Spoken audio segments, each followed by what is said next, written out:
কে তোমার প্রশংসা করলো আর কে তোমার নিন্দা করলো তাতে কান দিও না, কারণ মনে রেখো লোকের কথায় কয়লা কখনো সোনা হয় না। কিছু মানুষ আছে, তারা যতই কাছে থাকুক না কেন কখনো আপন হয় না, শুধু আপন হওয়ার অভিনয় করে। একজনকে খুব সুন্দর একটি কথা বলতে শুনলাম, তুমি যদি কাউকে জল আনতে পাঠাও তাহলে আগে সে নিজে খাবে, তারপরে তোমার জন্য নিয়ে আসবে। এটা জীবন বন্ধু, আগে সবাই নিজের জন্য বাঁচে, পরে অন্যের কথা ভাবে। এমন একজন মানুষকে দিন শেষে দরকার, যার সাথে থাকলে মানসিক শান্তি পাওয়া যায়, যাকে সারা দিনের গল্পগুলো, নিজের প্রয়োজনীয় অপ্রয়োজনীয় কথাগুলো বলা যাবে।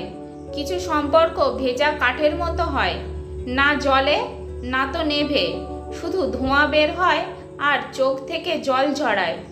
প্রশংসায় গলে যাবেন না, ক্রোধে উত্তেজিত হবেন না, সমালোচনায় কান দেবেন না, লোকের কথায় কখনো নিজের সিদ্ধান্ত বদলাবেন না। লোকের চোখে খারাপ হতে গেলে খারাপ কাজ করার দরকার নেই, উচিত কথা বললেই তুমি মানুষের চোখে খারাপ হয়ে যাবে। একটা ভালো মন বদলে দিতে পারে একটা খারাপ জীবনকে, একটা খারাপ মন নষ্ট করে দিতে পারে একটা সুন্দর জীবনকে। তাই সুন্দর মানুষকে নয়, সুন্দর মনকে খোঁজো। যদি সুখ চাও রাতে জেগো না, যদি শান্তি চাও দিনে ঘুমিও না, যদি সম্মান চাও ফালতু কথা বলো না, যদি ভালোবাসা চাও পরিবারকে কখনো ছেড়ো না। কাউকে বেশি দেখো না, খুব মনে পড়বে। কাউকে কষ্ট দিও না, পরে নিজেই কষ্ট পাবে। আর কাউকে কাছে পেয়েও হারিও না, পরে সারা জীবন কাঁদতে হবে। একটা মানুষ জীবনে কখনো পুরোপুরি সুখী হতে পারে না, কোনো না কোনো দিক দিয়ে অপূর্ণতা থেকেই যায়।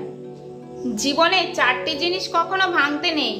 নাম্বার 1 প্রতিশ্রুতি, নাম্বার 2 বিশ্বাস, নাম্বার 3 মন, নাম্বার 4 সম্পর্ক, কারণ এগুলো ভাঙলে আর জোড়া দেওয়া যায় না। মনকে প্রশ্ন করলাম, তোমার আপন কেউ তোমাকে ছেড়ে চলে গেলে তুমি কি করবে? মন বলল, যে আপন সে কখনো ছেড়ে চলে যায় না, আর যে যায় সে কখনোই আপন ছিল না। 3টি জিনিস জীবনে থাকলে তোমার পতন নিশ্চিত। নাম্বার 1 অহংকার, নাম্বার 2 মিথ্যা কথা, নাম্বার 3 হিংসা। একটি মানুষ কখনো তার প্রিয়জনের ওপর রাগ করে না, যা করে তা হচ্ছে অভিমান। অভিমান কখনো রাগ থেকে হয় না, ভালোবাসা থেকে হয়।